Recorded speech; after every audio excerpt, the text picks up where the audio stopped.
Your business depends on software. All your apps, your databases, your social media, your account management, your e-commerce.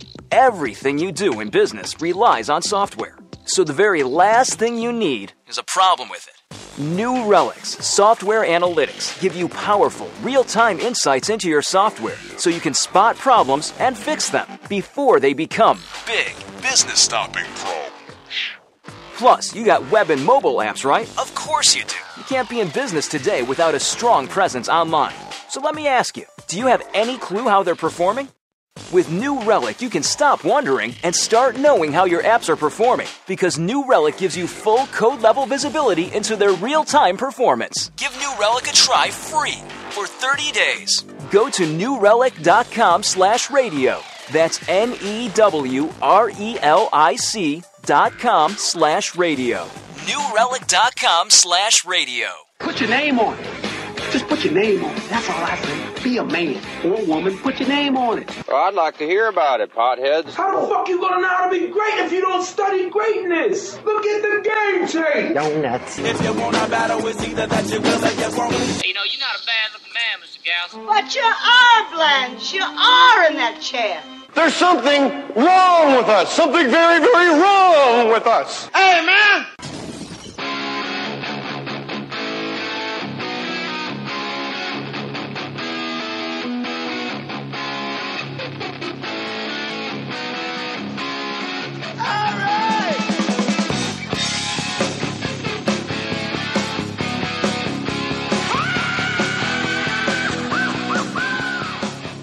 Yeah, baby. Mohr Stories, episode 210 with the great Adam Ray of the About Last Night podcast with itty-bitty Brad Williams. Adam Ray, welcome back, my friend. Thanks, buddy.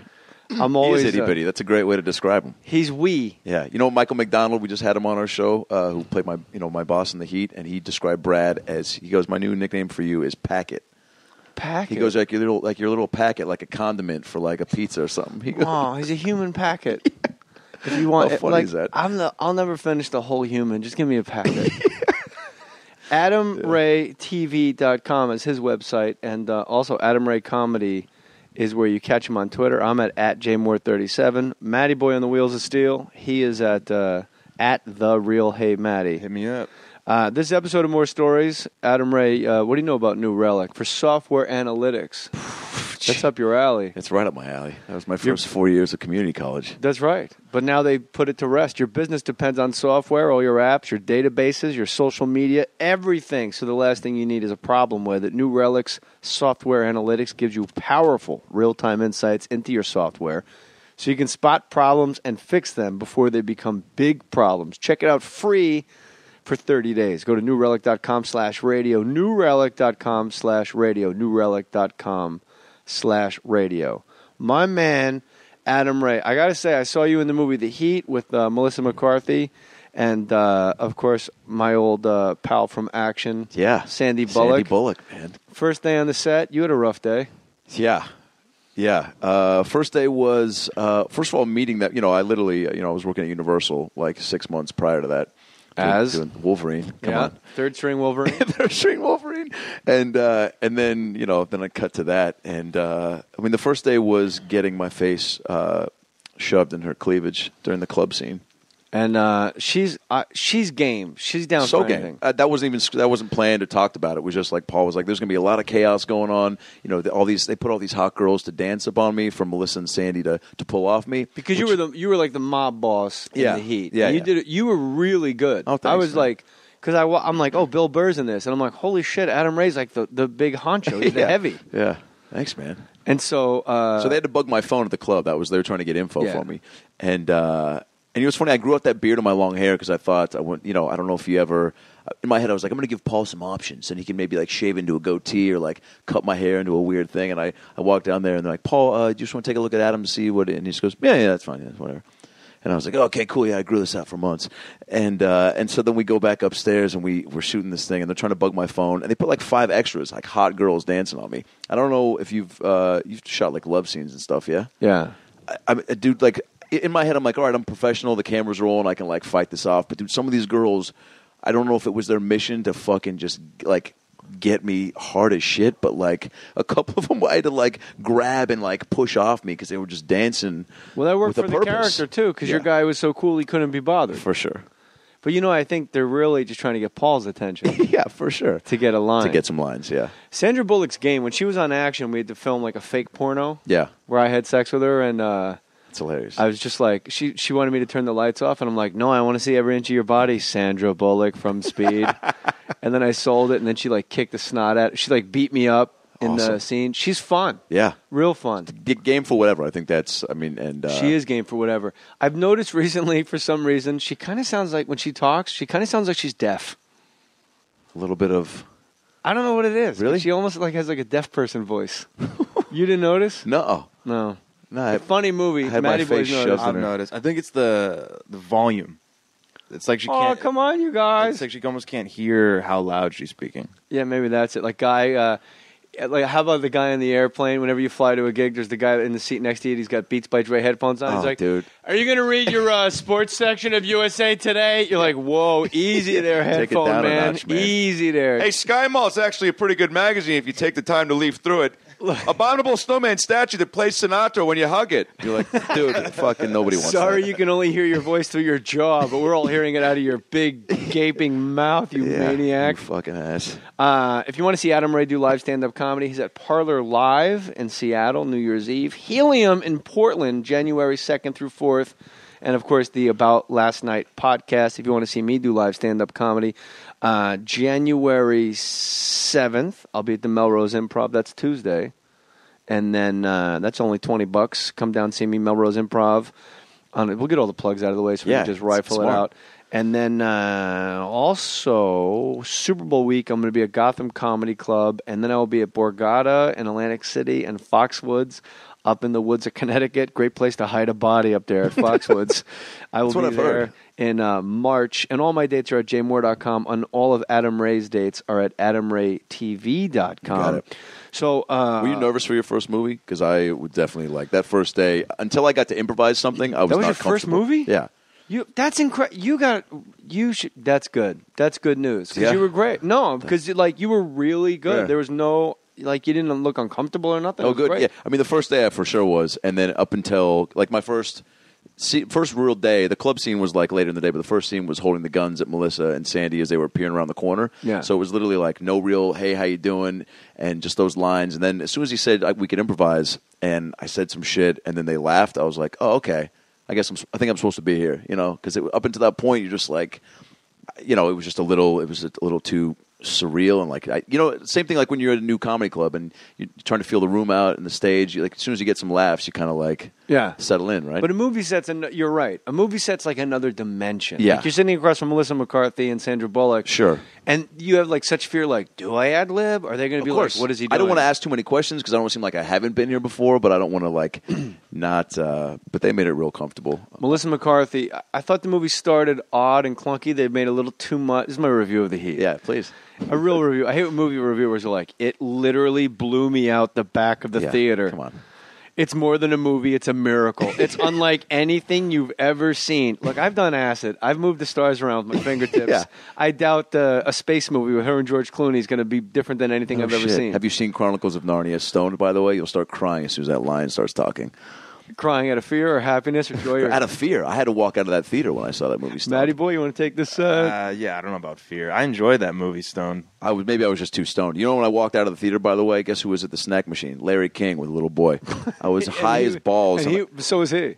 Do you think he was? Why do you think he hasn't died yet? Pot, huh? He's calcified his body with OG Kush and Alaskan Thunder. Hey, man. Well, he's doing something right. I went up to him and I was like, dude, Mr. King, I'm a big fan. I was like, I just got to say something to him. Right, of course. Because who knows what happened. I'm high as balls. He's Larry King. And he goes, do you mind? I'm with my nephew. And I go, whoa. No, it's all good, man. You got any cool interviews coming up? Just lingering? And he just looks up again and he goes, I said I'm with my nephew. Do you mind? And I go, not at all, man. I just got interviewed by Larry King. And he was like, what? And I was like, I don't know, man. I'm high. And I just walked away. You should have said, your nephew sucks. And he's not going to be very good at anything. All I wanted to say was hello. Oh, I know. Melissa McCarthy and Sandra Bullock in The Heat, when they start ad-libbing like, 30, 35 minutes in, it's bananas. Right? It's so good. And there's no way that shit was written. No, I mean the script. There was a lot that was, but I mean, yeah, Melissa, like she's just. Once they had like a good camaraderie that was like, evident. Like you just kind of let them go for it, and you have to, right? Yeah. I mean, I don't know, like if some comedy directors try to like reel it in a little bit, but I think when you get Melissa McCarthy coming off of Bridesmaids, and you're lucky enough to get Sandra Bullock, who's like uber A-list, if they're ad-libbing and having a good time, that's just a happy set. Yeah. We got to improv a ton. I mean, that scene before I blew up at the end. Spoiler if you haven't fucking seen it already, but it's out. But we got to improvise just back and forth, like before, like when I come out and they're at the warehouse, and we just went back and forth for probably 10 minutes, and that's always, I guess, the bummer. Like I'm figuring out is that like there's so much in my head after that day. I'm just like, God, man, there's gonna be so much funny shit. Like I came out at one point, and she was just. She's like, they kept the Teen Wolf line in there, where she's like, nice beard, Teen Wolf. And I'm like, haha, I'm Jewish. And she's like, what does that mean? I was like, figure it out. You been to synagogue? And then we start going off on this Jewish rant. And she's like, you look like Don Ho. And I was like, I don't know who that is, but I'm assuming it's a guy with dope pants and really cool hair and 6 bracelets. And like we're just fucking going back, but they just don't. They cut a lot of that shit because like the bad guys weren't supposed to be funny, I guess, right? And plus, the movie's got to be like an hour and a half, otherwise people fall asleep. Exactly. Not because it's a bad movie, just the movie's got to be comedies too, especially. Yeah, a lot gets left on the floor, and it's too bad. But like, was there shit in Jerry Maguire when you were like? A lot of it. When I was stealing Tom's clients, that was all ad-libbed. Cameron Crowe sat in a corner and said, more money, more endorsements. No and I was on the fake phone going, more money, more endorsements. That scene is so He just good. kept saying it over and over. He goes, 1,000 channels, your face on every one of them, new millennium. And I'm like, 1,000 channels, your face on every one of them, new millennium. And we just kept going and going. And then I said, then I ad-libbed, do you really think, like super serious? Like, because I'm going like, I'm talking about money, huh? Yeah. And then I go, all right. And then there's a split cut, and I go, do you really think Jerry Maguire knows what it's like to be a black person? And then they showed that to Tom, and then Tom goes, he said, and then he ad-libbed, because they would do my stuff first. And like 2 weeks later, Tom had to shoot his reactions to what his clients were telling him that I told them. Awesome. And one of the funniest things in the movie is him going, he said that? I am Mr. Black People. Dude, that's so that was like an good. ad-lib, and Cameron Crowe That was happened smart because enough. you ad-libbed that line. Yeah, but Cameron Crowe was smart enough to keep it all and show it to Tom, so Tom could ad-lib back. Tom's the best. It's brilliant. Tom's a good dude. That scene was, that was... What you firing him? That was scripted, obviously. No ad-libs there. That was my first scene. Yeah, I think that was brutal. Yeah, Jesus. Like your first scene, you're sitting across from Tom Cruise, and you got to fire. It's like the scene in the movie. They never shoot in order. Jesus. So it's like you get blown up first, and then like the love scene is first. Yeah. Something weird like, all right, she's going to take her top off, lay on top of you. You can't get an erection. And then she's going to tell you she's pregnant. And then that gives you a boner. And then you guys have rough, passionate sex. And we really need you to pull her hair. You're like, action? What? Say what now? Oh, okay. Yeah. Parlor Live. I never played Seattle. I want to play the Mohr Theater and fix the letter so it's MOHR, Mohr Theater in Seattle. Helium in Portland, I canceled. They're still mad at me. Oh, shit. But I do have to go back to Portland. But I drove. I did Vancouver, San Jose, Vancouver. You haven't done the Pacific Northwest, though. Well, Vancouver's kind of it. I did River Rock Casino a couple times, but no, I have not. Dude, Seattle would would eat you up. You would crush there. You got to do one of those. I would drive. I like driving. I like to take the 5 all the way. It's nice. When you get Northern I'm doing that California, on the way back. Really? Yeah. You'll love it. You're just gonna take the 5 all the way down. Yeah. You go through crazy little towns. Yeah, it's the best. Like Weed, California, or Crescent City. I love. Yep. Ukiah, California, and I gotta tell you, driving through Oregon, you're like, where is everybody? Because it's the most beautiful. Aside from Hawaii, this is crazy. People go, well, no one lives here because it rains. I'm like, really? People live in New Jersey. Like New Jersey is a much tougher hustle than Oregon. Oh shit. That drive too. Brad and I did that drive from Portland to back to LA, and a Peachy Cruiser when we were on the freeway. Did I tell you guys the story? I don't think so. Flipped in front of us. Peachy Cruiser flipped like 3 lanes and landed into a ditch. And so we get out of the car, and Brad just immediately pulls over, and I was like, all right, fuck, Brad, I'm going to call 911. Like, you run across the street and see if they're okay. A, because it's my phone. B, because I want to fucking see you run right now. Because if you ever seen a little person run, you got a YouTube dwarf running on freeway. It'll fill your heart with joy for like a year. And so he does his little fucking cartoon dance across the street, and it's the best. And he's running really fast, and the woman gets out of the car frantically and runs to the back seat. So at that point, I'm like, oh, shit, there's possibly a child back there that she's checking on. And this is how mysterious little people are if you haven't seen one before. The woman's running to the back seat to check, and as she's opening the door, does a double take. and fucking before she can check on the possibly decapitated child, like looks back towards Brad running towards her and goes like, huh? And fucking just Maybe she thought it was her kid's ghost. Right? Just coming at her? Running at her. See, Brad should have ran across the freeway yelling, "Mommy, Mommy." Holy shit. Everything's going to be okay. I'm okay, You're going to get Mommy. pregnant again in a year. I have eternal life. How'd you like to be upside down in your car and little Brad Williams, just a dwarf, just standing there like, "Are you all right?" Dude, that's exactly what happened. And was the lady all right? Yeah, she was all right. The kid was all right. And then her. Did Brad give her mouth to cock resuscitation? He had to. God damn, does anybody get laid more than Brad Williams? No. Nobody, right? No. Carrot Top, maybe. I'm not joking. Maybe Mario Lopez. Did you know Carrot Top? Like, if It pulls a lot of ass. If it's not 2 at a time, he's not interested. What? Well, that was back in the day. Is that on his business card? I don't know if he has business cards. I think he Sure. has like a laminate he wears around his neck that just says all access to my anytime. to my 2% body fat cock. Wow. Yeah, right.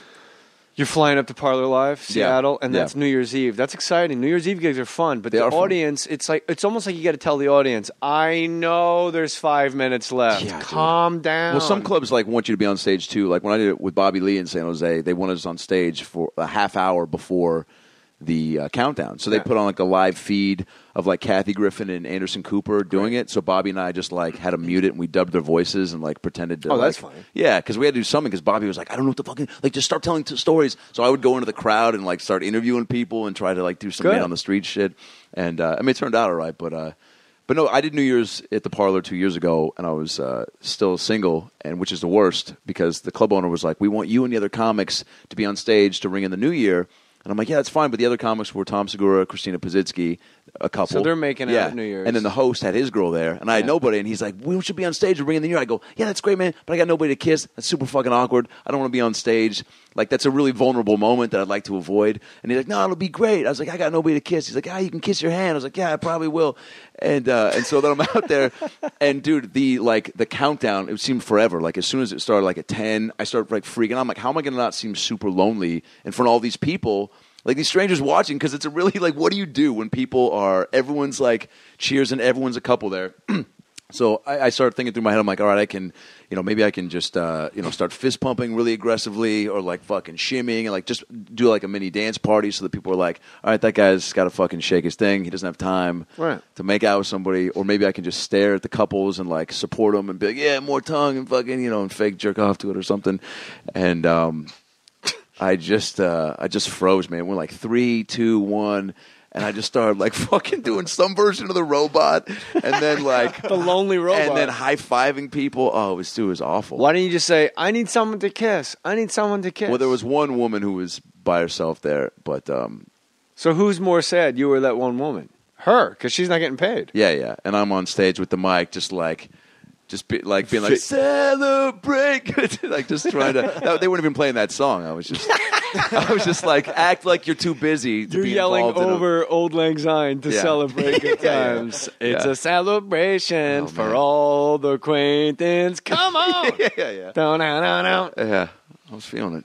It's fun when you fly to gigs, I feel, because it's almost like, as comics, you're kind of the coolest person on the plane. Definitely. Because you're flying to pick up a check and you're flying right back. It's not like it's not some crazy business meeting. Right. It's not some weird thing. You're not going to see family that you're like may or may not even like. It's like you just sit in your airplane seat and you're just looking around and you're like, and plus, I love seeing like new cities. Like, totally. Like first time I flew into Vancouver, I was like, oh my God, this is beautiful. Gorgeous. It's a magical place. Women are amazing. Yeah, I mean, like I just went to St. Louis. I would probably never go there. Love St. Louis. It's the best. What do you probably do a theater there when you go there? Yeah? No, I never performed there, but my wife's Uncle Sonny and Matty Boy's Uncle Sonny lives there, and Aunt Janet and everybody. Like How was Janet? Janet died. So no, she really did. Fuck. But that's why I became a Catholic. Sonny asked me to be a pallbearer at Janet's funeral. For real? We've talked about this in the podcast before, but I was like, that's like it's kind of a heavy thing. Yeah. And then I always wanted a police funeral or a military funeral, but you got to be either in the police force or in the military to get it. And that's kind of bullshit. Yeah. But I was at a Catholic funeral going, this I could pull off. And it was the first time I've been to a funeral where people from the congregation that didn't even know the person were just there because they remember the congregation. Wow. And I was like, this is pretty tight. That's powerful. Yeah, so I came home and I just got up on it. I just started rolling into church, and I dug it. Have you noticed airplane bathrooms, the sounds that come out of people's bodies have never come out of your body in your own home bathroom? Ever. It's almost like they just eat gas.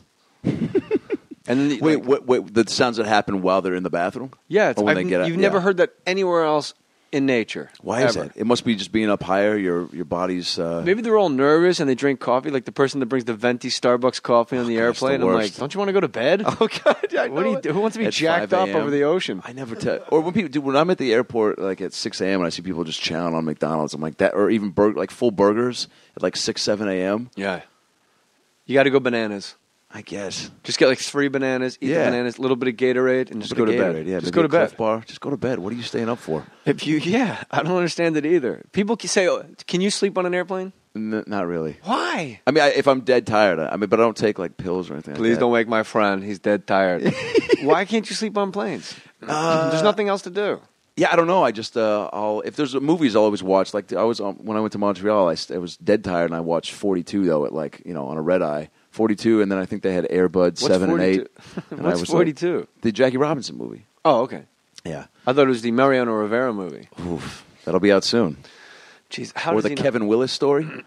Nice pull, man, Mr. Seattle. Yeah. My man. Yeah. What number was Michael Cage? 44, baby. You're the best. Come on. I love Adam Ray. Come on. AdamRayTV.com at Adam Ray Comedy. If you want to buy things for your friends, don't go to Amazon. Go to jmoore.com. Click the Amazon banner. All the money goes to my son's college education. It's direct deposit to the college fund. Hey, JJ, this is from, you like this. This is from Chris Wilson. Hey, JJ, love the free podcast. Thought I'd try to help out a little bit with a purchase from Amazon, going through the link at jmoore.com. 'Tis the season to spend money. I bought my wife a Nikon 55-200 DSLR camera lens, a camera bag, and the daughter a hair straightener to put under the Christmas tree. Also bought a few knickknacks for myself. All said and done, I managed to rack up $375 at the checkout. Thanks again for the laughs. I can't wait to see you do stand-up when you come to San Diego next spring. Put my name on it. Chris in San Diego. Chris Wilson. Yeah, we will be there. I will be at, what is it, the American Comedy Company? Is that the club? Are you doing that? Yeah, May 1, Awesome 2, club. 3. But tickets aren't on you'll sale love it. yet. But keep your ears peeled and your eyes open or things of that nature. I'll do all of it. So, yeah, if you want to use Amazon, go to jmoore.com. Have it maybe on your toolbar or whatever the fuck it's called. People correct me. Yes, all the time. toolbar. That's fine. I know, but some guy corrected me. Fuck You him. know, Fuck that guy. instead of Amazon on your toolbar, have jmoore.com on your toolbar. And whenever you want to go to Amazon, click jmoore.com and click through the Amazon banner. And all the money, that's not a joke, Adam Ray. All the money goes directly to, I have 2 boys, Yeah. Gotta feed 'em. Jackie and Mackie, and both of that, it goes cool right names. to the college fund. That Gotta way I start get saving. and then I get to put money in my savings account because I'm no longer putting money into these kids' college funds. The fans are. That's the best. The free podcast fans. So you're fired up to play Parlor? Yeah, I am. Yeah. If do you know? Yeah. Also, because weed is now legal in Seattle, and that's cool. I know you don't. Are you do a that big anymore. weed guy? I used to be in college, but I mean now it's just recreational, and I love Like that. when you play tennis? I What was does just that gonna mean? say, I fucking hate when people say that. It's recreational. Like when there's smoking. When there's weed around, is that what you mean? You smoke it when there's. But I just went to a weed shop for the first time. When there's weed around? Is that what you just said? Yeah, that's what it means, really. Like, You're funny. Yeah. I was so I'm such a dick, so locked in my brain thinking of my next joke that I actually didn't hear your joke. And I had to circle back around. Did you just say when there's weed around? That was very funny. I just thought about any time I say that, like if I'm at a party and I'm like, and there's people, you smoke? And they're like, yeah, but just recreationally. And then it's like, well, what the fuck? Like, you mean if that guy didn't have it just then, like I wouldn't have even have. How about when people go, do you smoke? Only when I drink. All right, yeah, but you drink every night. You're an alcoholic. Right. So you smoke. Yeah. Have you been to a weed shop before, dispensary? I've never been. I tapped out right when I probably would have been going and getting things. It's another world. And like, I'm 31, you'd think I would have been, smoking for close to 8 years. God, you're so young. 31. I guess, man. Get the world by the balls. Those looks, those jokes, forget that sweater. Brought me cookies from Gelson's. Hey, man. I mean, I respect it. Tis the season. I love it. I'm fired up. We only got a short amount of time to say 'tis the season and give buddies cookies. We say Merry Christmas around here, fella. All right. Well, dude, I love the lights, by the way. You like the lights? Love it. Are you kidding me? This, Jewish, but still grew up in places where people decorated their homes with lights.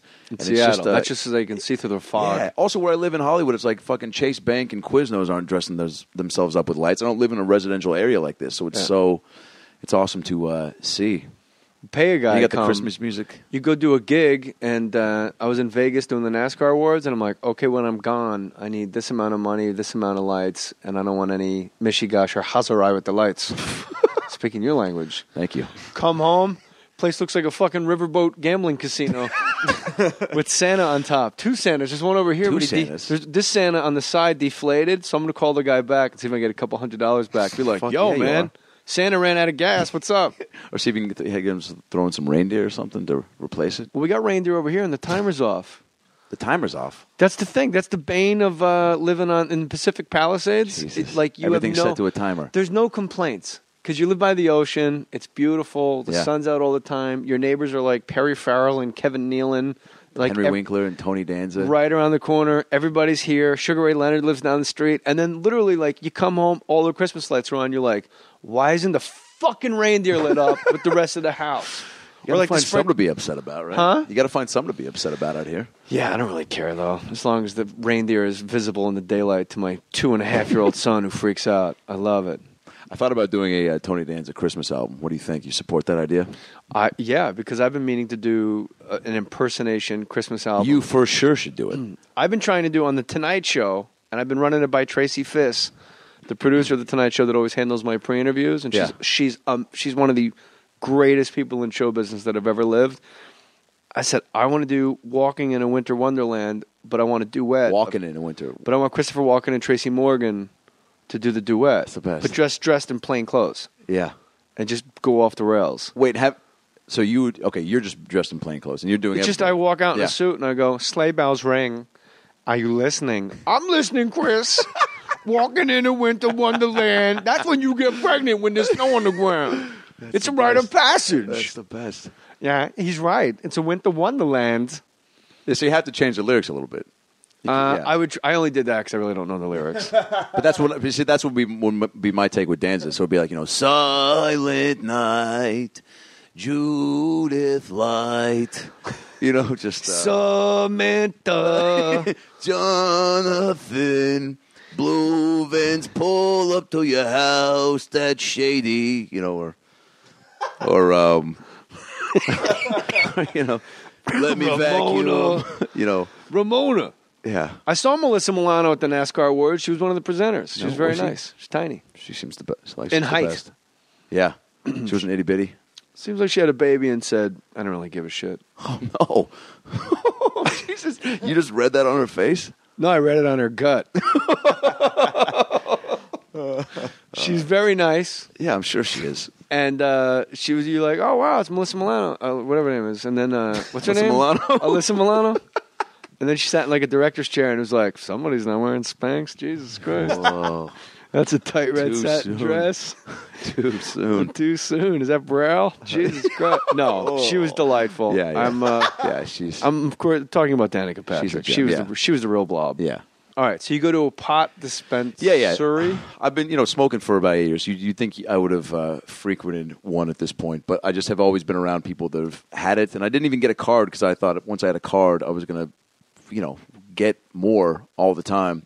I didn't realize how uncomfortable I was going to be. Like, you overcompensate in a situation like that because you're like, all right, I'm an adult. Like, I want people to feel like, get the sense that I've been there before. Almost the same way when you go to a strip club for the first time, or like when you score a touchdown, you get the ball back to the referee. It's no big deal. You're not spiking it. It's no big deal. You don't pick up the the fucking OG Crunch 4x4 and throw it on the ground like a crazy person. Yeah, like you remember when you went to a strip club and you were like you say things out of character because you're like, I want people to think that I've been here before. So you're like walking around, and you're like, yeah, what are those titties? Obviously, people are like, why are you pointing at them, man? And then so I walk into this weed shop. And the first thing I do, everyone looks at me, first of all, gave me this look of who's the new weed guy? They all turned and looked at me with this just Well, they have a regular clientele. And for sure. Everybody knows each interloper. other. I was a guest star on this show. I didn't know that was the case. It's not. It's not? You just went to a specific one. I've frequented most in LA. There's this one's right around the corner from my house. I guess the very. And Which one? You want to give him a shout out? I think they got closed down 6 different times. The feds will do it. Yeah, there's a big black dude named Chubbs that ran it, and I always big black guy named Chubbs. What up, Chubbs? What up, Chubbs? She don't fix. I say she fix. Was it the black guy from Rush? Yeah. It was a black guy from The Blind Side. Make you feel all unnecessary, like you're floating on a cloud of titties. Oh, man. Then He did talk that smooth. Then he hits his inhaler. One of the greatest. Never heard of the guy, never seen him since. Really? The black guy from Rush? Yeah. You don't know who I'm talking about? No. Jason Patrick and Jennifer Jason Leigh are at the drug dealer's house, and it's a black guy in like a velour sweatsuit, and he's heavy and sweaty. And he just keeps hitting an inhaler. And he's got a fucking 38, like a cannon in his hand. And he just keeps scratching his dick and balls with it. Nice. And Jason Patrick's like already addicted to heroin. Yeah. And Jennifer Jason Leigh's like actually still on the straight as a cop. And then he's like, she gonna fix. And he goes, nah, man, she don't fix. She's just, she's pregnant. You know, he says something. I forget what he says. And the guy just takes his gun out and goes, I say she fix. And it's like the scariest shit in the world. And then she shoots it up, and he goes, you like that? Make you feel all unnecessary, like you're floating on a cloud of titties. Dude, that might be the greatest line in cinema history. Hits the inhaler again. Dude. It's great. I got to see that. Then they both, it's a great movie. Very underrated movie. I think they're both incredible. You seen it? No. So is Shanghai Nights, if we're talking about underrated movies. Yeah. Shanghai Nights? Dude, it's the fucking Jackie best. Chan? Jackie Chan, Owen Wilson. Yeah. Oh, I thought you meant the other one. Yeah. What's the other one? I don't know. You guys are fucking explaining to me like it wasn't The a premise pop of Shanghai Nights. phenomenon. Well, there's the porno Shanghai Nights too. Yeah. And there's an NBA Y2K Shanghai Brendan night. Wow. Brevin night. Brevin Night. That's Sorry. no. All right, so you go to the pot store. So anyway, everybody just looks at me all weird, and then I felt I needed to overcompensate and act like I've been Hands there over before. your heads. That's what you say when you walk in. Dude, I should have. I just took a big whiff. I was like, because they were all looking at me, so I was like, do something to make it seem like you fucking have been here. And I took a big whiff, and I was like, smells good in here, fellas. And they were fucking, dude, that just made them look even harder. Like, what the fuck? And then I was like, what is that, weed? Oh no. And Chubbs, the big black dude, he was like, God, you're like someone's dad trying to be cool. Yo, that's exactly what it was. Hey, what are you guys doing? Smoking marijuana cigarettes? Yeah, and they're all so baked in there all the time. So one of the guys who was working there, not Chubbs, there was a tiny little white dude, and he looks at me and he gives a little laugh and he goes, "No, dude, it's diarrhea." And I was like, so like he was trying to be like fuck with me, but also be like, I know you haven't been here before, man. But I was like, that's your fucking I was like that's what he had to choose to make me feel like asshole. Yeah, just he was the puny diarrhea. Yeah, dude. And all the other stoners around him kind of laugh like a fucking like a little cult, like this fucking diarrhea Dan. He's always making jokes about shit, or whatever. Like you got him, Dan. Or so sick of diarrhea Dan. That guy, all his diarrhea jokes. So what do? You go up to the counter and go, "Show me your best." Yeah, so then I was like, so you got like the Bubba, the Fig Newton Kush or whatever. I was just making up flavors, and they were like, man, what? We got shit that'll fucking pull you to sleep and stuff that'll make you want to get shit done, weed. So that's what I got, which was what was it called? Fuck, I don't know, like Oprah's pussy or something. I don't know, something. They got such weird names, man. Jesus Christ, that shit's good, dude. It is good. Oprah's pussy is good. They're that ridiculous. I'll go with the Stedman. I'll go with the Stedman. Y'all got Stedman? Nobody will know who you are or ever see you. Yeah, that's what I want in my weed. I don't want You're anybody looking invincible. at me. Yeah. I just want a big, strong, Big Mama got it all up front, and I'll just sit in the back. Stedman wrote a book. Did he? Back in the day. Called Hey, I'm Still Here? Yeah, I'm still here, damn it. I used to do a bit about this. I only did it like 3 times when I was like About 20. Stedman? Yeah, that's how long ago. Stedman just did the hat trick of Stedman's and then retired it? Well, it's kind of dumb, and it's also like Nobody's doing Stedman bits these days. but nobody knows who he is. Like you got to go Oprah's boyfriend Stedman. You know the guy. Blah, blah, blah, blah. Anyway, the bit was Stedman, and he did. He wrote a book, 12 Steps to Success, and I opened up the book. Step 1, fuck Oprah. Step 2 through 12, see step 1. And that was the whole bit. I mean, I think that's hilarious. We should get Oprah on the podcast. She'd probably fly out from Chicago. She got nothing better to do. She's It's not still like out there? I thought she lived saving in lives or opening orphanages or running a network. Jesus, yeah. The OWN network. I love it. I love Iyanla Fixed My Life. Have you seen it? It's great. You have seen it? Yeah. It's like one of the most amazing shows on television. Oprah does a lot of good. This tiny black woman goes into people's dysfunctional homes and go, "Oh, sister child, you are hiding the truth. I need you to speak from your heart, my beloved sister woman." Where do they find her at? Oprah found her. Oprah found Dr. Phil. Oprah found everybody. God. I like Dr. Phil. Do you like Dr. Phil? Love him. But used to make fun of him because it used to be like when he would do like the really obese people on there and just be like, "What you need to do, Kim, is put a belt around your fridge and stop eating food because it's making your tits bigger," you know. And then but he would just unlikely that's what he said. That's not what he said. But it was so like just like straight on, like almost putting them down in a way. But now he. I don't know. He's always giving people straight advice, though. My only complaint about Dr. Phil is he doesn't. It seems like the producers of Dr. Phil don't realize how great what he's talking about is. So they'll stack like 3 separate families into one episode. Yeah. So it's like, you're going to tell me I'm here today with a family that's terribly dysfunctional. Katie's father has made love to her since the age of 2 years old, and now they're in a love affair. He wants to get a divorce and marry Katie. Now, how do you set this? Maybe he gives out all the information real quick, real quick, and the guy goes get into something like that. The guy goes like, "Well, I'm in love with her, and I mean, she's my daughter and all, but it's just true love. All right, when we come back, we're going to meet another family where the daughter's. You're like, whoa, we're going to talk about this for 2 hours. The guy's in love with his daughter. Yeah, don't get me started on Sunyi, you know." He does take those commercial breaks. They're perfectly timed. Like he knows when. But it seems like the front of Dr. Phil is like 15 minutes long, and then once you get to the second half, he's like, "Welcome back. Before the break, we were talking to Jessamine and Rhonda. We'll be right back after this. Ding, ding, ding, ding." And then you go back. You're like, "What happened? You're just here. Are you going to talk about flying or not?" Yeah. Jesus criminy. So, St. Louis is all right. So I flew. I went to St. Louis during that LAX shooting. Do you remember that? Whatever the pot story, dude. You weren't. Well, I thought that was done. The pot that's done. Yeah. Oh, sorry. Yeah, there's no what big, pot? You don't remember the pot you walked out with? I don't remember the pot I walked out with. I thought the big closer to that was, "Hey man." No, it's diarrhea. Yeah. Did you go back to that same place? No. I was done after that. There was too much judgment, man. I didn't feel comfortable. Have you gone to a different one? I've been to another one since. One thing you can't. But I still don't have my card. They would let me go there because I didn't have a card. That was the one thing that they got me. So why did they sell you pot if you didn't have a card? Well, because my buddy. Well, before I got in there, a buddy of mine who used to work there was like, "Tell him my name," but I wasn't able to. Or show him your badge. Should have done that. Well, I told him at the very beginning when I walk in, I was like, I know Ron, and they were like, "Cool, man." It was like that easy. And then I just strolled in. But then, so that was the guy at the front at the box office. And then when I walked into the showroom, everybody gave me all those looks of like, I'm like, who's this guy? I can tell you one thing you absolutely don't want high is judgment. No. I'd rather there be a flutter Especially of fire. From strangers, for sure. I would much rather there be a kitchen fire in my own home. Or I forgot to turn the tub off and it just comes down through the ceiling.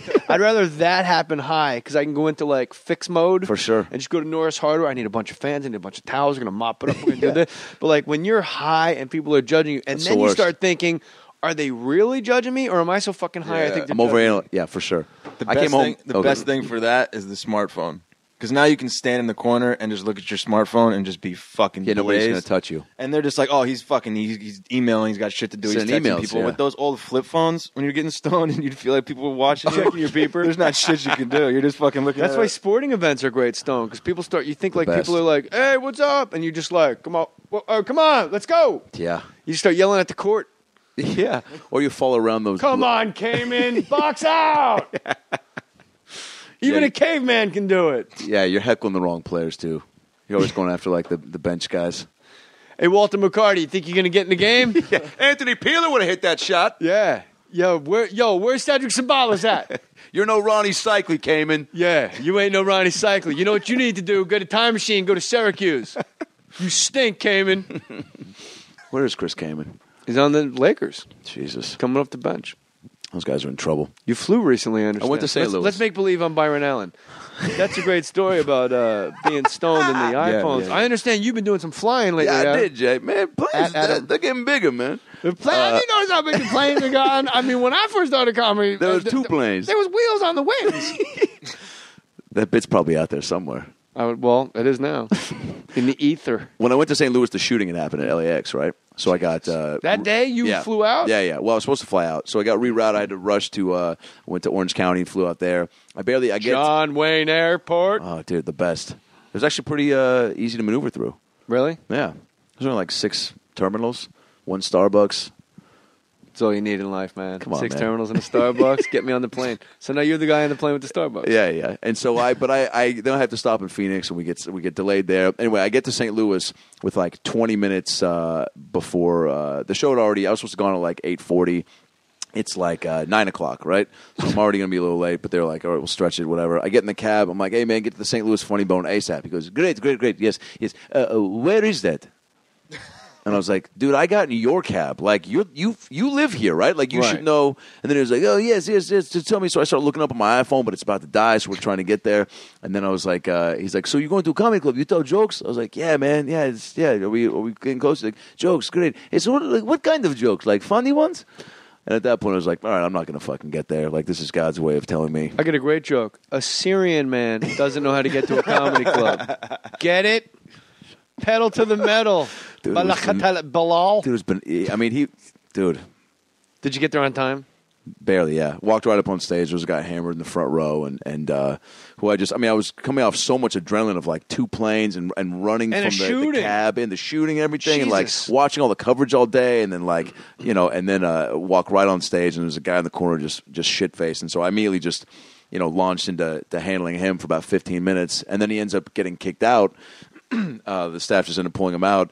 And then he's in the corner, and he starts to fight with the staff, and they had to call the cops and come and pull him out. And it was weird. But I just had, it was. Is that the first time you've seen people throwing bows from the stage? Yeah. Bro, I don't know what. When I play Ontario Improv, I'll be Always there happens. in August, I think. But I was there once, and a table started heckling another table. And it's all like MMA guys. Like everyone, all they do is That lift happens weights, a lot up there. work out, smoke a ton of weed, Yeah. a couple rails of blow, they drink their vodka fucking drinks, and they start running their mouths at each other. And girls were doing it back and forth. Shit. And I'm on stage, and one guy stands, and I don't say anything, because these are big, yoked up dudes, right? In Affliction t-shirts, Of course. and their work boots, and they're ready to just kick at. They can't Dragons wait. on the front and the back. Spiderweb tattoo on the elbow. They can't wait. All sorts of insects. So it is a brawl for like 3 minutes. Many insects. There's like a brawl for like 3 minutes. It gets settled down, and then a girl gets up and kicks another girl in the chest while she's still seated. Then finally, the cops As come you in do. with their tasers. You gotta do what you gotta do. The cops come in, tasers drawn, and flashlights because it's a dark comedy club. But I think they're pistols. Taser with a flashlight. By the way, you can get that in a Sky Mall magazine. I don't know if you. That guy again? Right? Yeah, that guy. So the cops come in with their tasers, and they're like, nobody move. Everyone put your hands straight up in the air. Like, literally screaming. There's like, I would say 11 cops. And one guy goes, first of all, brrr, they just put him down. And he goes, oh! Like, these guys, apparently they've had this call before, Yeah. and there's only one way to handle it, and that's to put Tase. fucking electric darts in somebody's chest. So the cops are I'm still on stage. This is 8 minutes. I haven't said a word. I'm just watching. You're just watching it. It's the best thing Any I've ever seen in my life. Any Pat O'Brien play-by-play? No. I just can't believe how amazing it is. And I want it to end. And I'm thinking, like, how am I going to dig myself out of this hole? So there's like a 102-pound girl, like a tiny, tiny, tiny girl. And the cop has her in the back of the Ontario Improv where the DJ booth is, where you turn that corner to come in. And he's got her hands behind her back. He's holding her with one hand, and he's looking back to the showroom going, he's giving instructions. And the girl pulls away from the cop and goes, first of all, and the cop takes her hand, puts it behind her back, grabs her by the hair, and with all his might fucking smashes her face first into the brick wall. And she goes down like she'd been shot. And I was like, wow. Like, obviously this man knows where the video cameras are because it wasn't there. Like, he face first. And you know what? I don't know. I'd be the worst cop in the world. Like, I would hit people because they were handcuffed. Yeah. Because they couldn't hit me back. So after All the cops out there listening, I can't believe how hard your job is for that bullshit pay. You got athletes making $30 million a year, and people No are going, shit, man. My friend Danny Peterson was a sheriff. He was Essex County Police in New Jersey, and he quit because he's too nice. He'd drive through like Newark, New Jersey, and people were like, fuck you. Man. Like, they just yell at you because you're a cop. 'Cause you're a cop, You're yeah. like, bro, I just want to get a sandwich. He said once he was... Not in this neighborhood. Yeah. Why don't you go somewhere else? Why don't you leave us Go to alone? Subway. Ain't you done enough? Ain't you done enough? He said he had to turn off a hydrant because they had the hydrants on in the summertime in Newark, New Jersey, and he's turning off the hydrant. And Danny's a good dude, man. And he's turning off the hydrant, and little kids are like, "What you doing?" Like real nice. And he goes, "I got to turn off the hydrant because the cars will slip and slide." Blah, blah. And a mom comes out and he goes, "You see this man right here? This is the man you hate. This is the man you hate. You hate this motherfucker." And it's like a 5-year-old kid. And the kid looks up at Danny Peterson, like one of my best friends from like grammar school. And the kid just looks at him like, "Yeah, fuck you." And he walks away. What the like fuck? How Brad Williams looked at the lady in the overturned car. And Danny Peterson was, when I asked him why he couldn't do it anymore, he goes, "I think I'm just too nice. I can't. People hate you on sight. You walk into a diner in a bad neighborhood and everybody's like, fuck, look at these assholes." Right? But what about the ones who just give severe beatings for no reason? Eventually you get caught and you get suspended forever. Do you? Yes. Yes. Nowadays with cameras and smartphones and shit, dude. Yeah, I guess, yeah.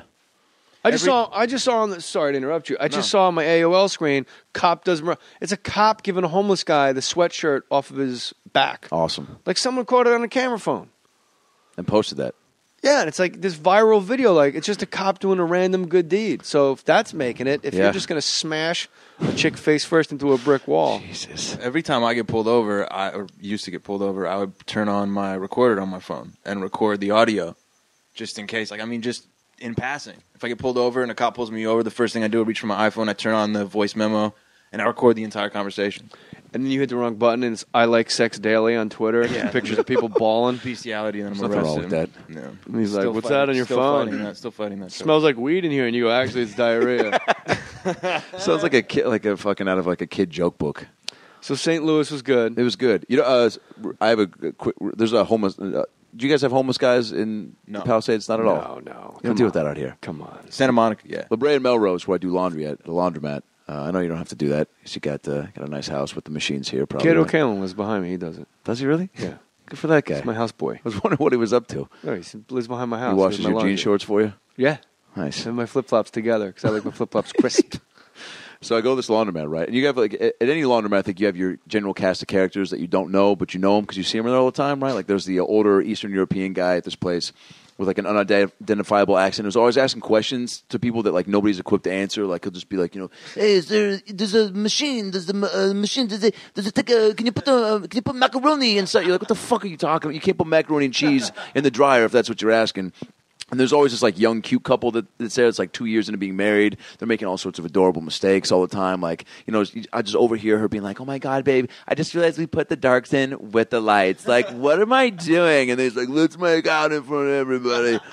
And and then it's just all sorts. This homeless dude walks in. I was doing laundry. I do it, every couple weeks. They're drawn to the laundromats. I don't know why. There's nothing for them there. Dude, there's nothing there. Bro, it's all change paid. Yeah, but the change is in the machine. I know, Yeah. but still, it's not laying out. circulation. That's also the worst place, by the way, to deny a homeless guy change because it's like you're just fucking shoveling quarters in there. Probably a casino would be worse.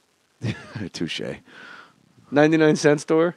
Yeah. Nah, you're paying dollars. The Coinstar. No. Coinstar? How about the place where you bring your coins at the supermarket to count all your loose coins? That's Coinstar. Coinstar? Yeah. Thank you, sweetie. I'm sorry. You got Forgive my ignorance. This dude walks in, right? Yeah. A lot of purpose. Just like comes in with just needs to get some off his chest. So naturally, I look up, catches my attention. The smell, the fucking the amount of just fucking his energy. I look up. He looks at me right in the eyes. Swear to God, goes, "You killed Martin Luther King," and walks the fuck out of the laundromat. Do you specifically? Me specifically. Maybe because I'm the one he locked eyes with. He thought you were James Earl Ray? I don't know what. That's who did it, huh? He doesn't know my name, though. And as soon as he said that, I was like, all right, maybe there was more to that thought. Maybe he got startled by the reactions. Maybe he wanted to be like, "You killed Martin Luther King," is what I'd say to the guy who did it right now if I met him. But he didn't say that. He just gave me the first part. And then just walks out. And I was like, all right, well, I know I didn't do that shit. But, like, the silence.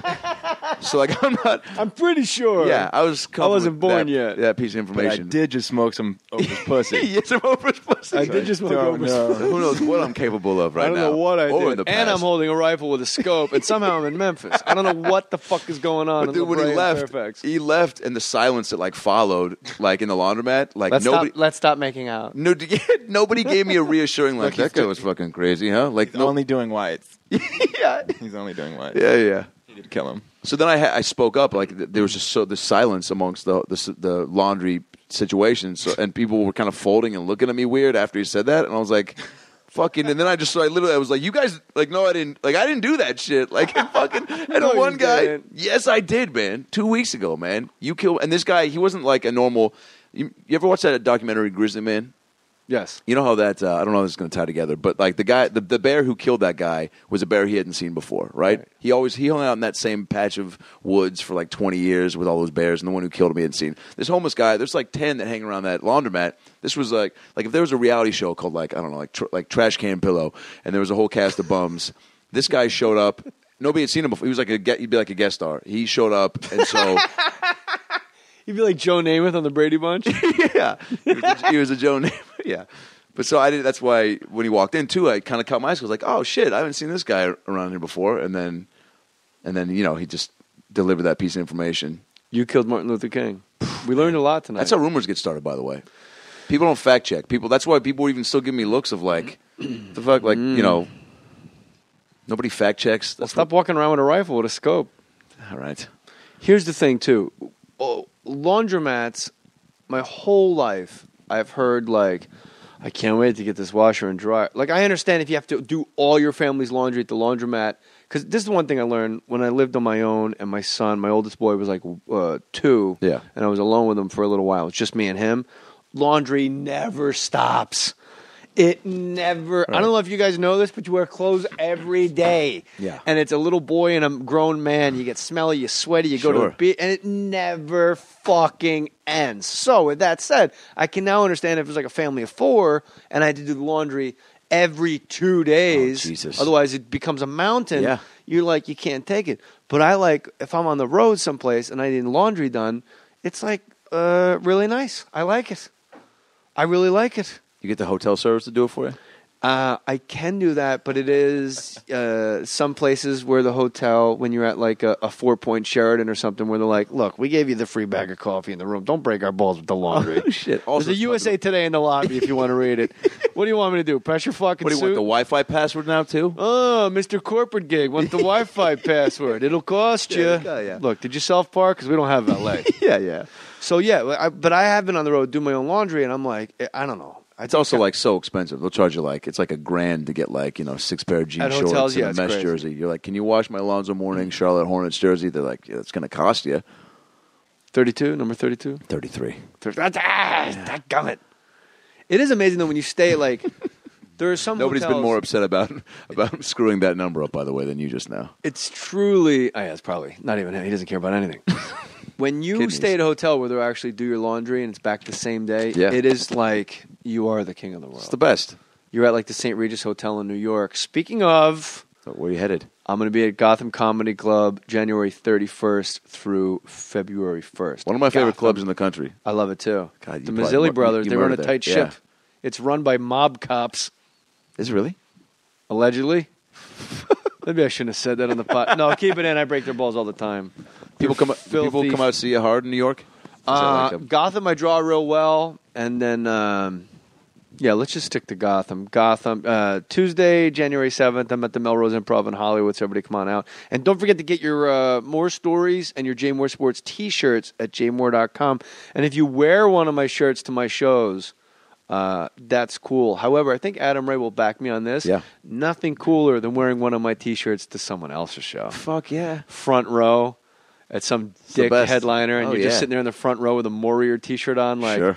I bought a ticket to see you, but obviously my shirt speaks volumes. Hey, Rudner, I know you think you're hot shit. Rudner. But fucking check out the V-neck. I don't know if you saw the new lady tees that we got up at jmohr.com, Yeah, but you don't need a cock to be in a cock club. Rudner. Who wins in a fight, Rita Rudner or David Spade? Wow, I'm gonna need some time on this one. Really? Fuck, man, isn't Rudner like 6'6"? Rudner? Isn't she You're tall? thinking of Paula Poundstone. There Yeah, it is. I know. Well, Rudner's she's tiny. also got those shoulder pads. How? I'm going to go with Spade because he's a man. yeah. Rudner's tiny, I think isn't she? yeah, she's she's real super tiny. small. And she's a old. She's a packet. She's She a is a packet. Rita Rudner's a pack. Yo, but back to Paula Poundstone and her fucking Pads. 6'6". Is that actually What? Her pads. Her pads are shoulder pads. Is she really 6'6" though? No, she's not 6'6". But she's tall. I don't. You know, Stuart Copeland was on the podcast from the Police. Nice. You know who he is? Yeah. What would you guess his height was? 6'2". It's my height. He's 5'10". But doesn't he always look super tall when he's Yeah. with the Police? Yeah. So either Sting and Andy Summer are packets. But like I always thought he was like this gangly like Tommy Lee's super tall. I thought he was like that. Oh, is he really? Oh yeah, Tommy Lee's like 6'6". Jesus.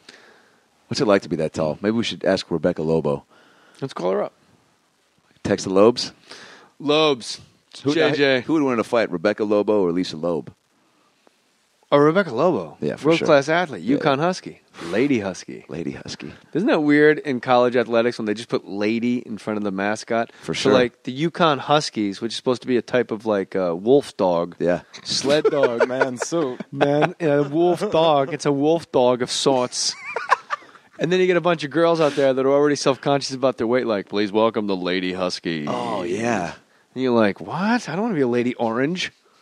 Please welcome the Lady Red Storm. No that thanks. sounds kind of nice. Lady Red Storm? Yeah. That's the Seattle Storm. The Lady Crimson Tide? Yeah. The Lady fine. Tigers? I guess. The Huskies, I think, is the one that's bad. Lady Husky's the lady fighting Irishmen? Oh, God. They're not the fighting Irish women, are they? That'd be badass if they were. Fighting Irish women. That would be badass. Just rename them Amy Adams. Please welcome Amy Adams, the Notre Dame Amy Adams. What other movies you get? From The Heat, did you get other auditions in Heat? Yeah. Did you get Heat from The Heat? A little bit. I mean, Bobby Lee told me, I remember when I came back. You he was must like- sell the corn. He told me that the movie, he was like, enjoy it, man. He's like, enjoy it. Yeah, it was great, right? The movie, but guess what? You come back, it doesn't mean shit. But you know what it is? But And you know what, Bobby Lee? Maybe for you, but I'm not Korean. There's a lot more parts for me. Right. Bobby Lee's got a tough hustle. Can you imagine being a fucking Asian actor? He'll get it. He'll How get hard? his shot. He'll get his next shot again. But how? I'm being completely serious. Yeah. Like, to be black in this country must be like being in the goddamn Twilight Zone. Yeah. And I say it on my radio show all the time. People that go, how come it's always about race? Because if you're black, it is always about race. Yeah. You're 11% of the population. You're surrounded by white people, and it's fucking about race. Yeah, And it I'm saying always that is. pro-black is my point of view. Yep. But, like, to be a black actor, there's just very few roles. Greg Proops had a great line in his podcast, Smartest Man in the World. He said he's talking about some actor, somebody Bojangles, not Mr. Bojangles from the song, different Right. person. And he goes, he was a triple threat. He was in Shirley Temple movies. He could dance, and they gave him lines. And back then it was important because black actors back in the 30s and 40s, they played maids, janitors, and every once in a while they were scared and went, woo. And that really, like, it Yeah. was brilliant. Like, Al Jolson was famous in blackface, Yeah. making fun of black people, and he was the biggest star in the world. Anyway, so being a black person in the country is hard enough. Being a black actor, there's only so many black movies. Sure. Well, now that we live in the United States, as my wife says, now that we live in the United States of Tyler Perry, or Tyler Perry's United States of America, that Yeah. might change. Yeah, I mean, However, you've got- like, if you're Bobby Lee, like, how many roles are there for a Korean guy in the world? 6? Well, not. Let's take. I Hold shouldn't. on. I shouldn't Specify role. say role. How many acting jobs are there for a Korean guy in the United States? Like, how many sitcoms are they like? And this is the best part of the show. The husband's Korean. The mom's white. It's Right. like, no. Yeah. There's always a black guy thrown in. Yeah. There's always a Latin guy somewhere. Or maybe a Russian dude, somebody from Eastern Europe. Yeah, there's always like a Latin saucy like maitre d' like, listen, I don't have your reservations. If you want to talk to Gene, he'll be back in 2 hours. He can Man, take I don't care know of- no Gene. Now you get the black guy talking to the Puerto Yeah. Rican guy. Sir, you need to just take it easy. Gene, we've been working here for 25 years. He'll take you to your room, no problem. Bobby Lee was on the podcast, and then he goes, I want to get serious for a second. I go, Of course. completely serious. No, because we were breaking balls hard last time he was on. Yeah. If you guys want to go back and listen, go ahead. And he goes, my house as a kid was on an old Indian burial ground. And me and Matty Boy, like, exploded laughing. In his face. Like, right, we were in my office at Fox Sports Radio for Mohr Sports, and Yeah. so, like, we're way closer than we were in a tiny Yeah, cubicle. yeah. And he goes, no, I want to be serious. I go, have you ever seen a ghost? He goes, I have. I was possessed as a kid. And we're all like, what? Start laughing. He goes, no. Don't fucking make fun of me, dude. I need to be serious. And we're like, what? Okay. And I made it like, me and Matty Boy both are like, you got it, brother. And he goes, my house growing up was on an old Indian, he said it like he was in Scooby-Doo, on an old Indian burial ground. And we literally go, and he goes, you said you wouldn't fucking laugh. I go, no, I just can't believe like how terrible that must have been for you. Like I'm trying to cover. Yeah. And him and his brother would get possessed. And in the middle of the night, they would just get out of bed and walk into the swimming pool and just stand in the middle of the swimming pool like half asleep. What? And the parents would never go in their bedroom. Yeah, that was the weird part. His parents knew their fucking bedroom was possessed on the Indian burial ground. It was a big old house. Like, I and don't his mom and dad understand like, the pool. no, you go to your room. I'll see you at breakfast. How fucked up is that? Oh, Jesus. And he was completely serious. He swears by it. So there was no laughter coming from him after that. They were Indian ghosts, right? They were cowboy. It was an old Indian, and they were cowboy How can you ghosts. tell what genre the ghost is? It was he saw them. They were cowboy ghosts and Indian ghosts. I mean, I guess those are the ghosts you'd probably want, right? As opposed to what? You don't want Caliber? clown ghosts? What the fuck? Clown Knights ghosts? and serfs and landowners? Juggling ghosts? What? I don't know. Juggling? Jewish juggler jokes? Jokes? Ghosts? Ghosts? There were these Jewish jugglers when I grew up in Seattle. There was Jewish jugglers called the Flying Karamazov Brothers. They're very famous. Yeah, you know who they are? I've heard the name because it's the only famous Jewish juggling troupe in the world. Say that 3 times. They're the only famous Jewish juggling group in the world. Yeah. And did you get to meet them and hang killed out it. I with got them? to meet them. I thought it was a cool. That might have been my first taste of like being starstruck by somebody. Where were they performing? Like downtown with the dirty hippies? Pacific Science Center, the Seattle Science Center. Oh, you saw them like an actually... They opened for Third Eye Blind in like '97. It was a killer show, man. You're kidding me. No, they didn't do that. But yeah, but I'm getting a little bit of heat from the heat. Third Eye Blind. Third Eye Blind's the best. That was my first concert ever. Really? Yeah. You got late in the game, Yeah. son. Oh, yeah. You missed a lot of shows. It was a lot of shit. How old were you when you went to your first concert? That was freshman year of high school. That was 90. Oh, that's not late. Oh, you're so much younger than me. I forget. You're 31? Yeah. 43 years old. I must be 137 years old. Third Eye. My first concert was Van Halen 5150. Jesus. What a good If you first don't one. include when I was a kid, we were in D.C. and my parents took me. Well, they went, and I was there because I was 8. Roberta Flack on the White House lawn. That was cool. Yeah. I don't really know what the hell happened.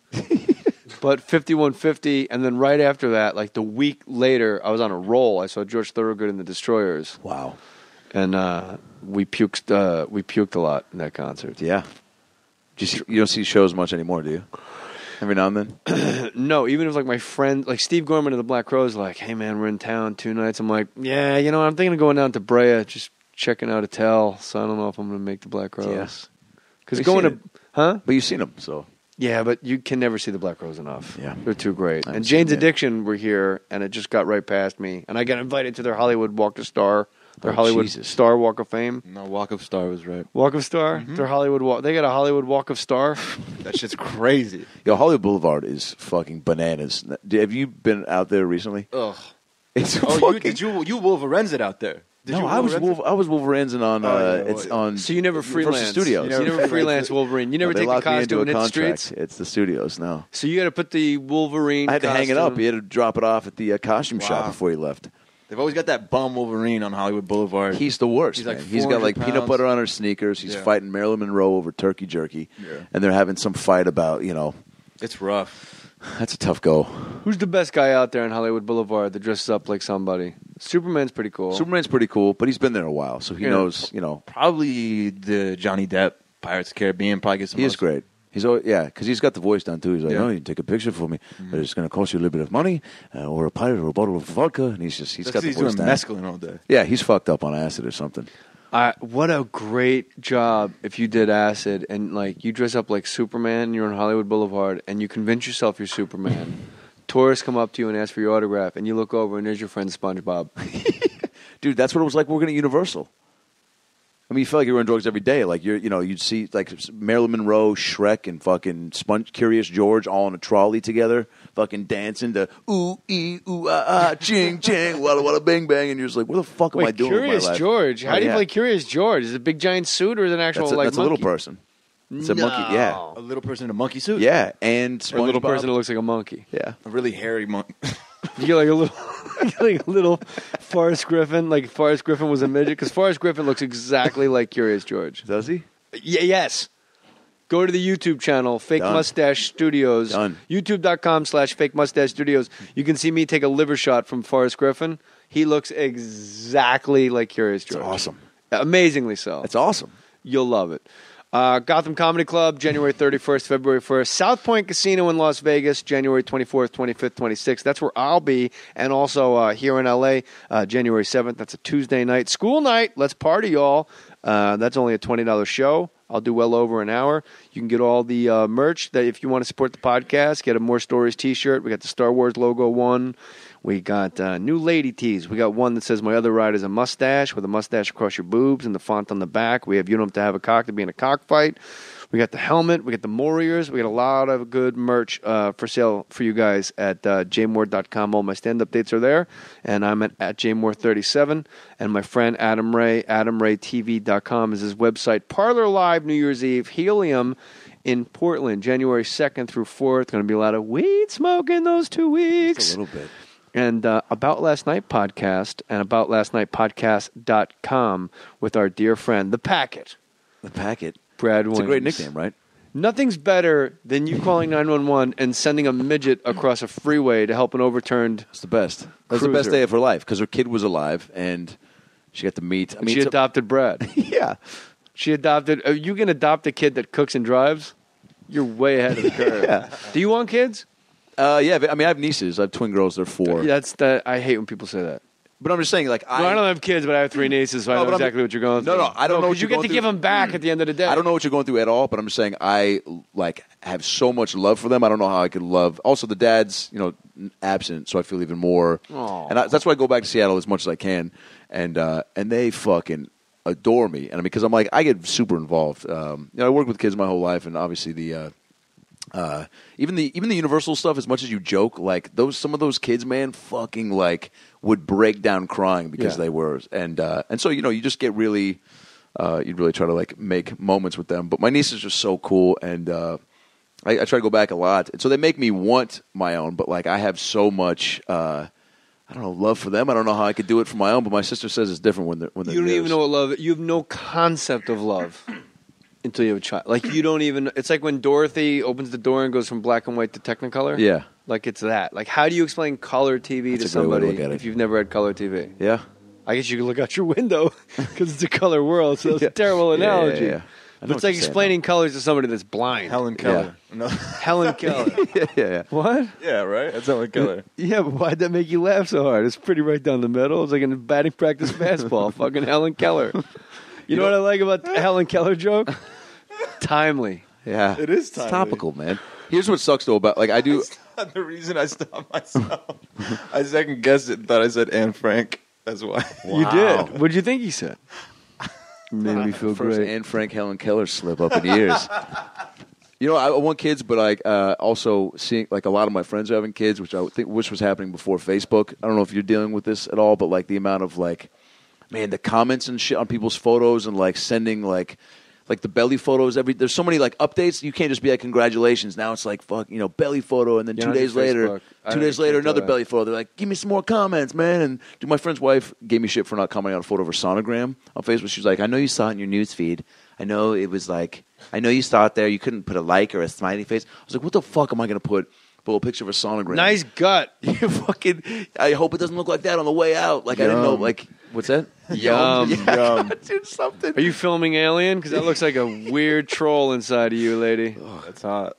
And they're keeping the sex of the baby a secret on their next one. I don't understand that. People always go, that blows my mind. We want it to be a surprise. Well, I got news for you. It's either going to be a boy or a girl. Yeah. It's not like he's going to pull a You'll fucking surprise pickle. me if it's like, congrats, you got a both. He's not going to pull a goddamn fucking Idaho potato out of your wife's vagina and go, surprise! Whoa! Didn't expect that. And it's got 2 eyes. Yeah. A potato with eyes. Yeah. Uh-oh, crocodile, and its feet first. This is going to be a rough one. Lube up, lady. Here comes the croc. Oi! He's a feisty one. Wait, your son's how old? 2.5 and 11. 11. He's not both ages. I have 2 sons. Are you stoked for the 2-year-old to get to like 4 and 5, and I mean, just 3.5 with the first one was my favorite age. Like it's really they start putting stuff together. And you really get they develop opinions and like perspectives, and mostly like you can take your eye off them for like 3 seconds. Yeah, like my 2.5-year-old, if I take my eyes off him, he'll literally be on a chandelier. He's Curious George. Like he's nuts, which is awesome. But he's benevolent. He's kind. However, you know, you try to keep him up the stairs. Get up the stairs. Get up the stairs. I thought you were about to say keep him off the streets. I was like, well, that's easy, man. Just lock the fucking door. Yeah. But he's like, I know Chubbs. I promised him I'd come by. Gotta get some of that Oprah pussy, Dad. I told him I got the Oprah pussy diaper and like the new thing and the scratch and sniff strawberry kushweed, you know, and Chubbs loves the scratch and sniff Snickers. That's drugs for kids, by the way, scratch and sniff. For sure, right? And the pens? Pens are good. That's a little older. At this at 2.5, it's Benadryl is like Jägermeister for kids. Like you give a kid Benadryl, he's just or Jägermeister for that matter. Sit him down, put on Wizard of Oz and Dark Side of the Moon. Run, rabbit! Did you ever do it? No, I did. I'd put on like the best of Phil Collins and watch Invisible. Watch Love and Basketball or something like. You know, I think see if you it put on matched Phil up. Collins. I know you.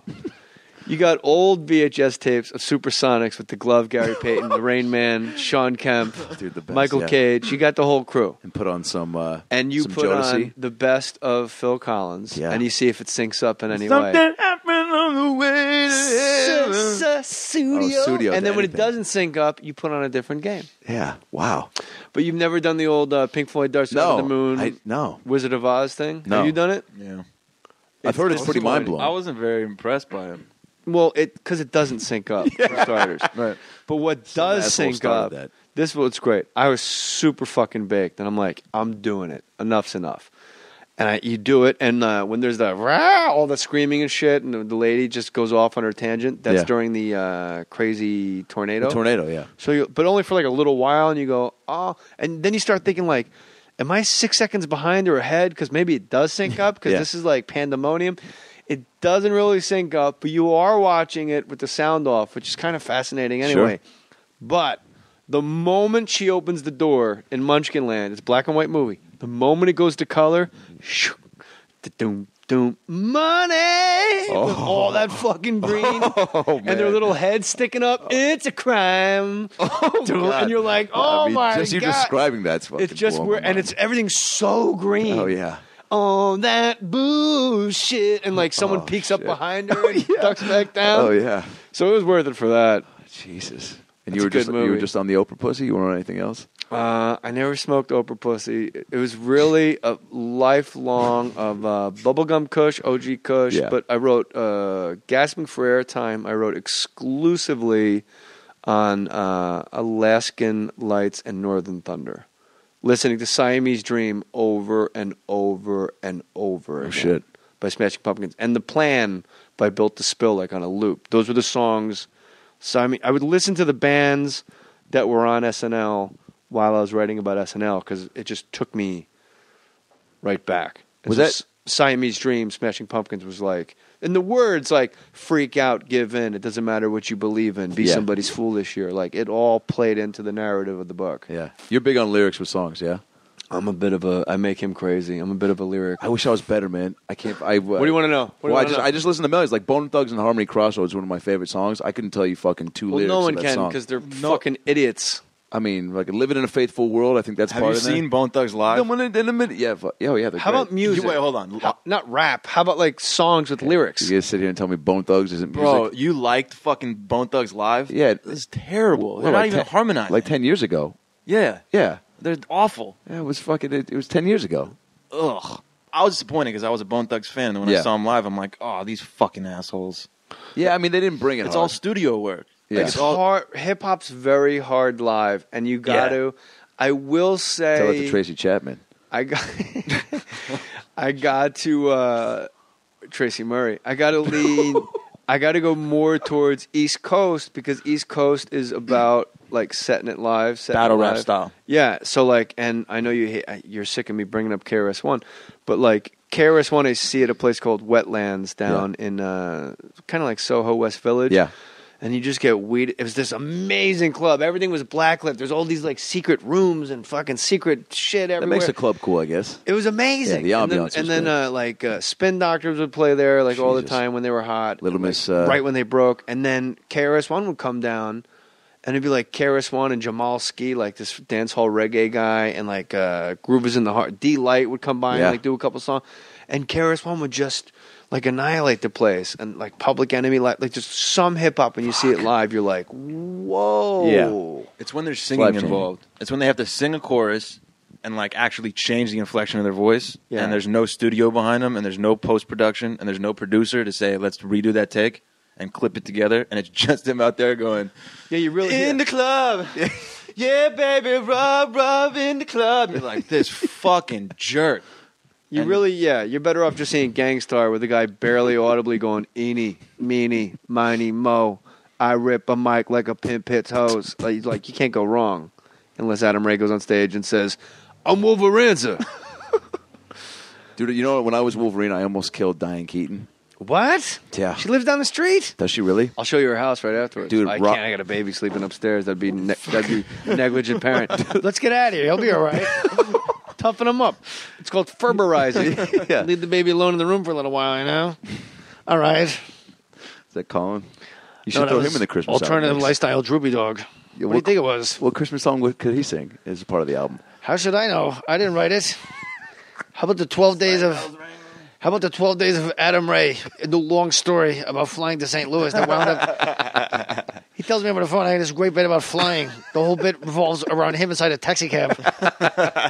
Way to go, Adam. Maybe you need to major in transportation like George Wallace. Colin, there's more to that story. Really? Yeah. Well, I'd like to hear about it. It involves the airport bathroom. The airport bathroom? Real quick. Get back to Seattle, right, in the airport. Why do you say this when you're talking about... I'm like, hey, you've flown man, recently? we started talking about Michael Cage and Oprah Pussy. I got thrown off, man. The two things that derail me. All right, real quick. Go to the airport bathroom. Michael Cage and Oprah Pussy. Things that derail. Nice. You know, things I'm tweeting. I can't. That's $25,000 pyramid questions. Why can't you fucking tweet that out? I'm under the corporate umbrella. I can't tweet that shit out. See, that's why $25,000 pyramid's got to come back. If someone's partnering with me, they're going. Things Oprah's pussy Michael would say. Things Oprah's pussy would say. Things Michael George Cage. Carl found in Michael Cage's locker. Oprah Pussy. No, so I come back to Seattle, right, and I go into the bathroom real quick before I'm going out to get picked up, and all the urinals are taken. So what do? You go to a stall, right? Yeah. You got to pee. I go in, all the stalls are filled except for one. I go, great. I guess that's where I'm going. I didn't pick this stall; it picked me. I go in there. All of a sudden, I feel a presence about 6 inches right behind me as I'm standing up. I don't sit to pee. I stand up. There's a guy right behind me, and I just kind of turn around, and he just goes, what the fuck? And I go, what? He goes, what the fuck, man? He goes, you're pissing in a shitter, man? He goes, fucking people got a shit, man, and you're pissing in there? I go, what the fuck are you doing in here, man? I go, what are you, some bathroom bully? He goes, man, fucking, you're going to pee. You're probably pissing all over the seat. I go, dude, it's up. I pick it up. I was like, what are you right behind me for?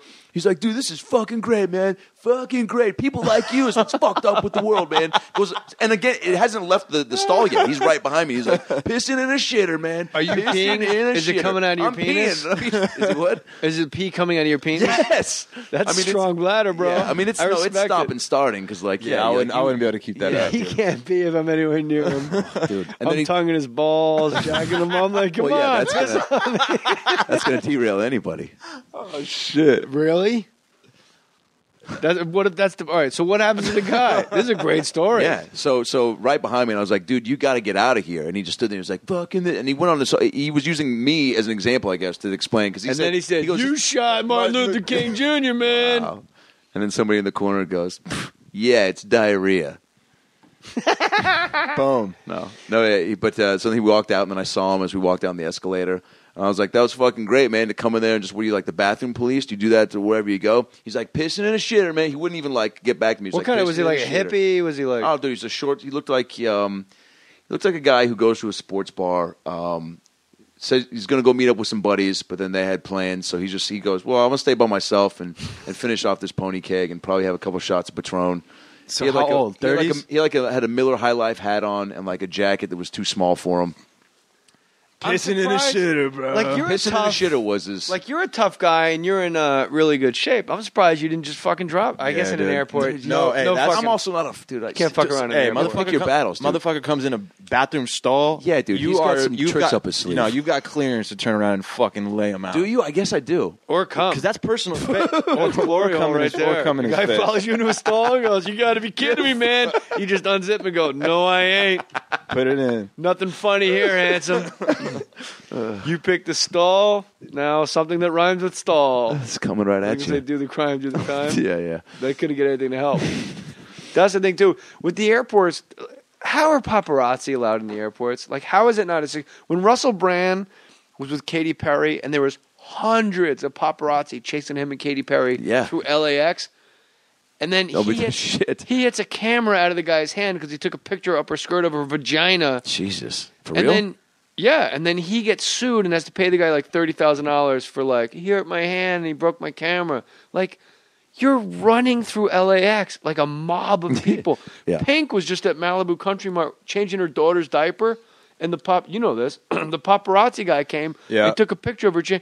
There is like a 1-year-old's vagina in a photo, and Corey Hart, her boyfriend, came over and just stomped the shit. Oh, did he? He didn't fuck him up bad, but he just like smacked him around and just he punched him in the chest, kicked him in the shin, gave him like a karate kick to the leg, and punched him dead in the chest, which is my favorite.